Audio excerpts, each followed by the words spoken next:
Hello കൂട്ടുകാരെ, എല്ലാവർക്കും Philips and കിച്ചണിലേക്ക് സ്വാഗതം. ഇന്ന് നമ്മൾ ഉണ്ടാക്കാൻ പോകുന്നത് വളരെ സിമ്പിളായിട്ടുള്ളൊരു മോര് കാച്ചിയത് അല്ലെങ്കിൽ മോര് കറിയാണ്. അതിന് വേണ്ടി ചൂടായ ഒരു പാനിലേക്ക് അല്പം എണ്ണ ഒഴിച്ചു കൊടുത്ത് സവാള ഇട്ട് നന്നായിട്ട് വഴച്ചെടുക്കാം. ഈ സമയത്ത് തന്നെ ഒരു മിക്സിയുടെ ജാറിലേക്ക് അല്പം തേങ്ങയും കൊച്ചുള്ളിയും കുറച്ച് ജീരകവും അല്പം മഞ്ഞൾപ്പൊടിയും കൂടി ഇട്ട് നന്നായിട്ടൊന്ന് അരച്ചെടുക്കാം. ഇനി വഴണ്ടി വന്ന സവാളയിലേക്ക് ഈ അരപ്പ് നമുക്ക് ഇട്ട് കൊടുത്ത് നന്നായിട്ടൊന്ന് ഇളക്കിയെടുക്കാം. നന്നായിട്ട് ഇളക്കിയെടുത്ത് ഒന്ന് തിളച്ച് വരുമ്പോഴേക്കും ഇതിൻ്റെ പച്ചമണമൊക്കെ മാറും. അപ്പോൾ നമുക്ക് മോരും കൂടി ഒഴിച്ചു കൊടുത്ത് നന്നായിട്ട് ഇളക്കിയെടുക്കാം.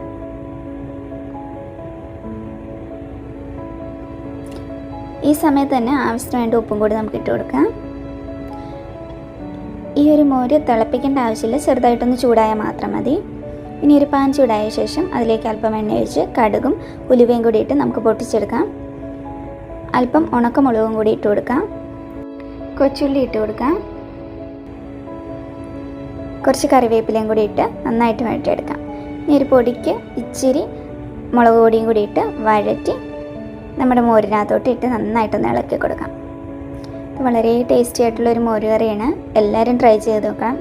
ഉണ്ടാക്കാൻ നല്ല എളുപ്പമാണ്, ടേസ്റ്റും സൂപ്പറാണ്. Thank you.